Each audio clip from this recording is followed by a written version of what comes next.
Hey guys, welcome to Writer's Office. That is what the show is called, not the Cape Rider. The Cape Rider is me.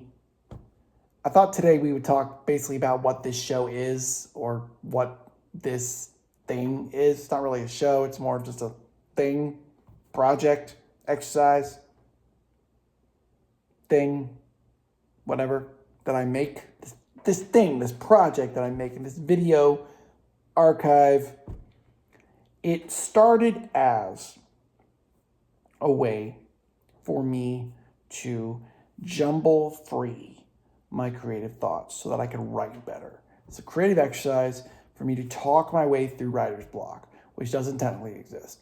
We'll talk about that later.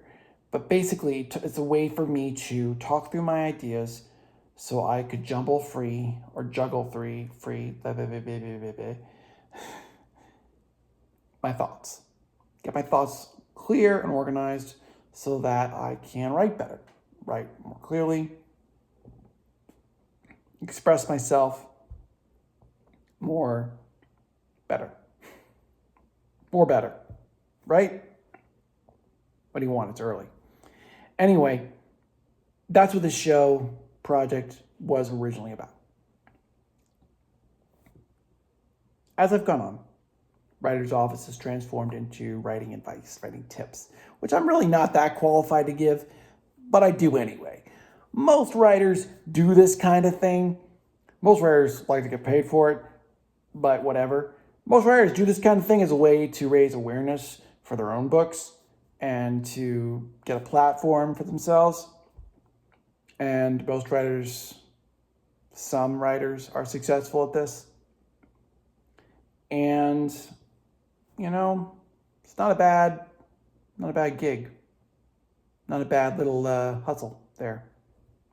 So I'm doing it too. Why not, right? But at the end of the day, Writer's Office is that. It is me jumbling free my thoughts, getting my thoughts down, helping me to express myself. Another way for me to express myself. And I like doing it. I like making videos. They're fun. I don't get many views, but I don't mind that. It's not about the views for me. It's about jumbling through my thoughts so I can write better. But if it's about the thoughts, then shouldn't this be a blog? What I'm videoing now. Because this right here is about writing. Or not writing, but rather it's about... This isn't about me having an issue with my writing. This is about me explaining what my video is about. You see what I'm saying? I don't know. Anyway, let's talk about something I'm having an issue with my writing. Namely, the fact that it's a little short. Underwriting. Part of the issue there is underdevelopment. And recently I came to the decision that, my sequel... I could mush that into the first book and have those two halves be a whole. Oh, okay. That's a good way to solve that problem. The only problem with that is I run into the same problem I had with my very, very first attempt at publishing this novel, or publishing my first novel, which is you end up with multiple antagonists. There's no clear antagonist. My main antagonist dies in the second act, early in the second act. You get another antagonist in the later second act who dies. And then the third act is just 10 chapters or however many chapters of them just wandering around. I mean, they do stuff. Stuff happens, but there's no...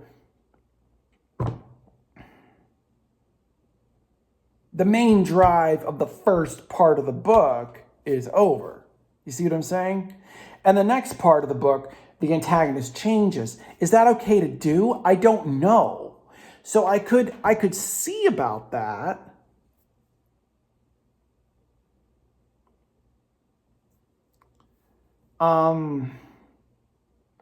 I don't know that there's anything wrong with doing that, but I feel like if you have a separate antagonist, that's a separate book, right?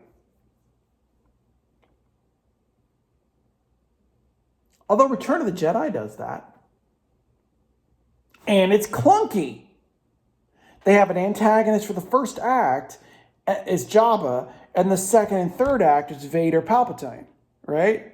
And it's clunky, isn't it? Right? It's a weird transition. It's a weird first act. It's like we have to go rescue Han, and then we go back to the main plot. It's like, what? It's a strange. I don't know. I don't know what to say to that. I'm not sure what's a good way to solve that. I may separate them back out again and have it be just develop my first book, make it the word count it should be, which my writing coach says I can do and has faith in me that I can do that. So I'm going to try and do that and then just make it what it needs to be, even though it needs to double in size somehow. And yeah. Yeah, and then just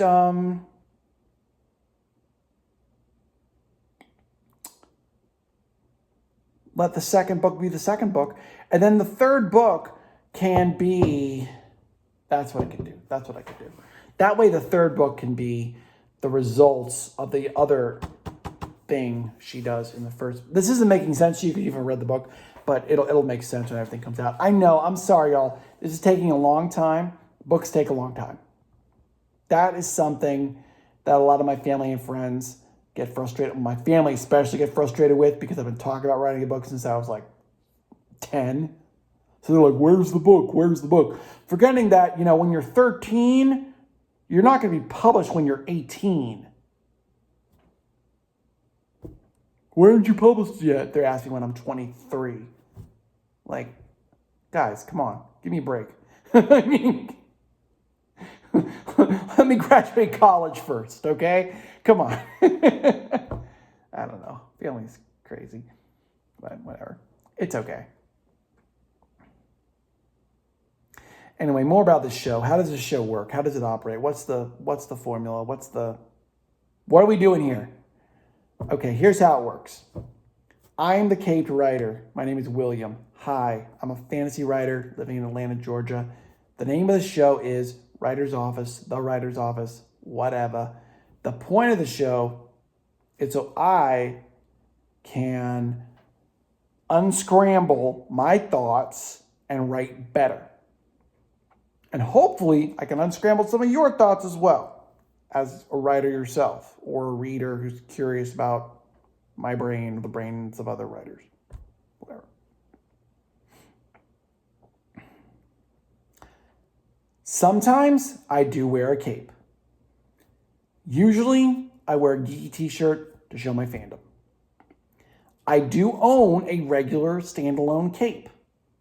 It was given to me by my good friend Tati in college. It's upstairs. I don't like wearing it with a regular t-shirt because it goes against my neck, and I usually wear it with a collared shirt. I do occasionally wear cosplay with capes, as you'll see in some of my other videos with my Superman outfit. I'm not wearing it today, just for whatever reason. I've got a Superman cosplay, Magneto cosplay, Batman cosplay. I did have an Iron Man, but I got rid of it because it was encouraging bad behavior. And I will soon have a Green Lantern cosplay, so that's exciting. Got to finish my Jedi cosplay, and eventually I'm going to do some other ones. I got a Polka Dot Man cosplay. And I just did, what did I just do? I just did one other one, didn't I? Spider-Man. Yeah, I'm finishing that up. I got to do the eyes. I got to figure out how the eyes work, because I know how to make, like, physically the mesh. I finally got the mesh material. But I know you're supposed to do something with the eyes so that the mesh doesn't, like, rub against your face, I think you're supposed to, like, do something around the edges of the mesh, but I don't know how the hell that works. I got to talk to my friends about that. Anyway, we're at about 10 minutes, so let's see. I have an outline for my book, which I do suggest. Helps me keep my thoughts organized. I don't always go by the outline, but it does help. I'm going to say this is one volume. And then I'm going to say this is bleed. And that's, no. What I'm doing is I'm renaming things in my documents. I rename things all the time as I figure out what things should be.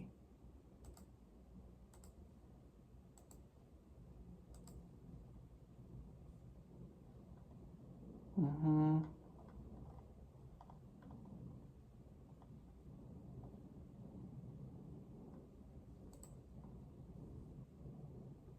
Mm-hmm. Mm-hmm.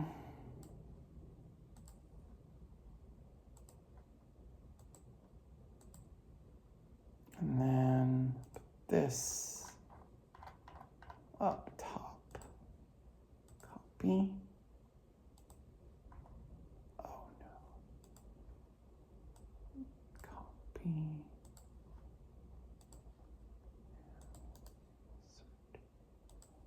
There we go. Beautiful. Done. That wasn't so bad.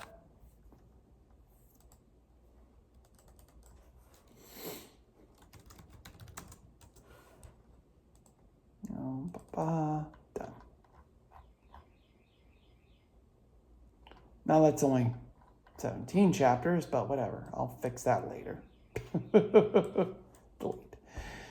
And I'll fix that later once I figure out how the heck Elfblade is going to work. That's Elfblade is the name of the second book.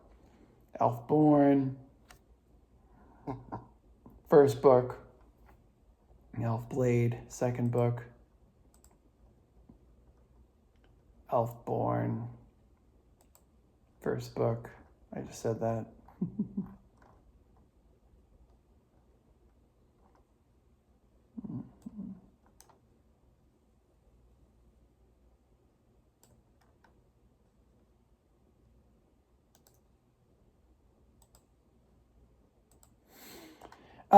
Third book, I don't know what it's going to be called.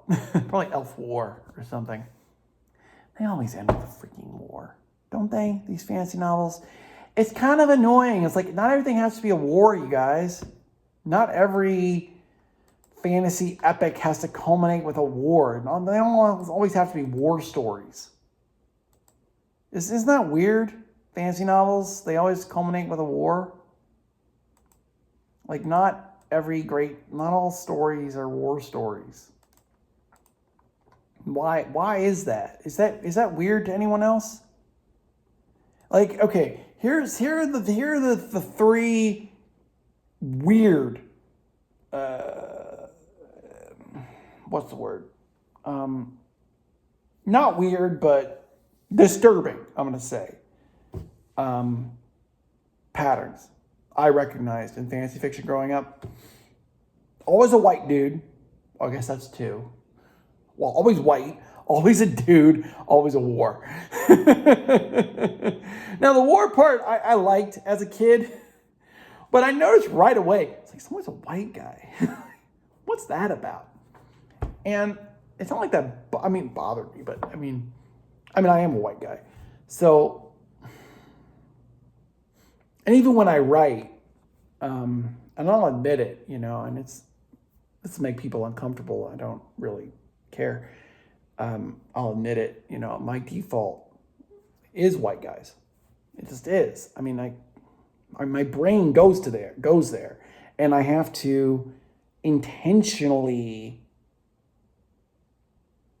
write around that, like, you know what I mean? Write against that, because otherwise I default that.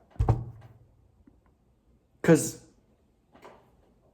reasons, media, I don't know. I could pull out any number of comics. I remember reading comics that were set in Atlanta, and I would show them to people, and I would ask, hey, what's missing from this picture? I don't have to tell you what they said.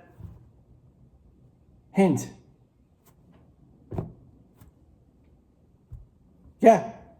Yeah, that's what was missing. That's who was missing.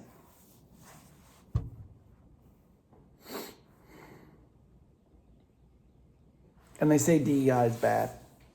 Anyway, I'm not going to get into all that. But the point I'm trying to make is it's just, well, I'm not getting into racial politics right now and gender politics right now, but my point is, why is it always a war? It's just weird, right? There's other stories we can tell. You can still have fighting. I'm not saying don't have fighting. That's crazy talk.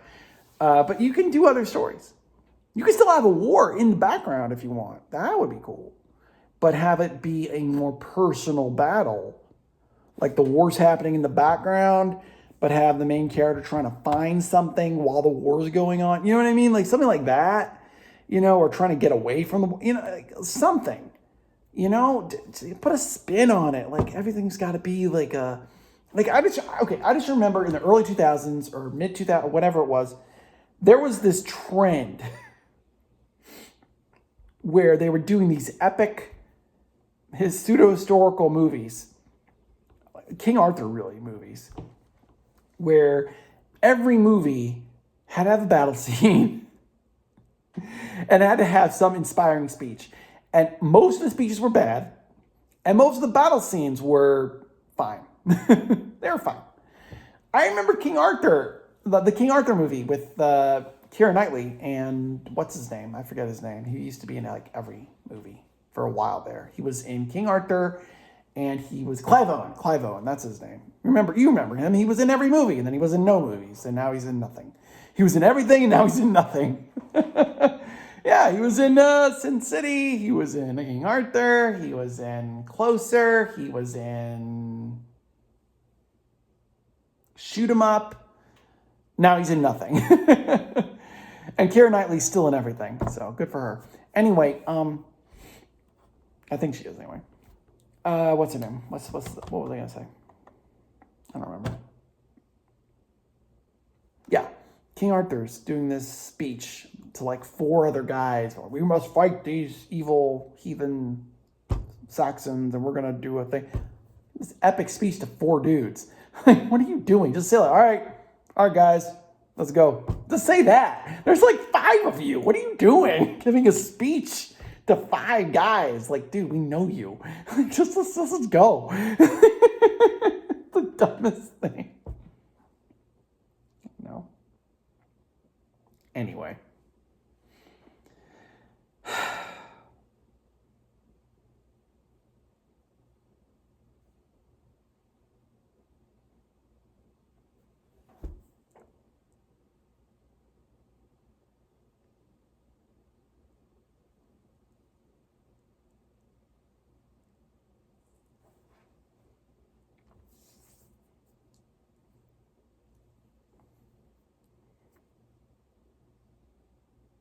Sorry, I'm still thinking about that comic. Who's missing? Oh my gosh. I mean, it's bad enough they couldn't draw any of the beautiful Atlanta architecture that we have. You know what I mean? I mean, I come on, man. At least get us a couple buildings. If you're not going to draw any of the people, the colorful characters that we have on our streets, at least give us some buildings that like is recognizable as being in Atlanta. I mean, or at least draw what the people look like downtown. Come on, man. Give me something accurate. Something.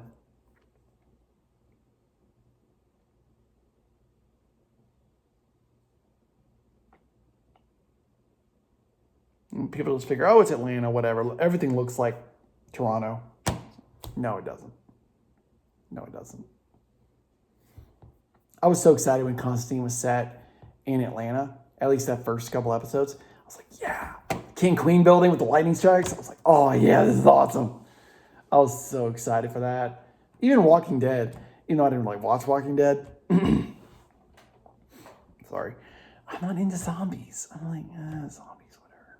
I'm not big into undead things, which is weird because I am writing a vampire novel, or I will be. I'm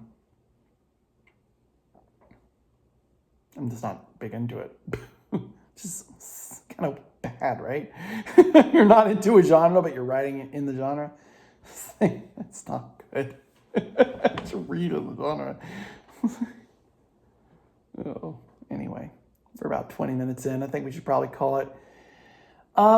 Yeah, that's what I got today. I am probably going to develop Elfborn more. I got to figure out what the third book's going to be. Excuse me. And we'll go from there. Thanks y'all for playing along, and I'll catch y'all later.